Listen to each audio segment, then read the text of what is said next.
Hello guys. Hello guys. Mas Benin yo khapa kambal na.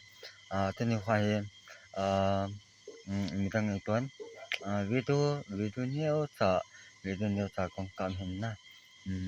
Sihule ka hi tol ai ki buji to hin na tol ai ta hin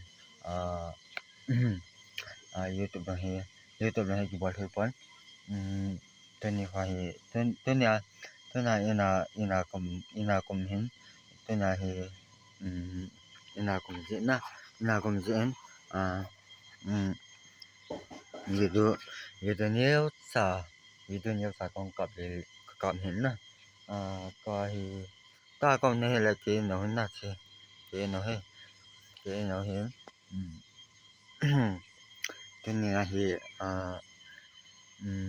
imedang ai bo imedang bolo da hin che cho beham la cho kilangin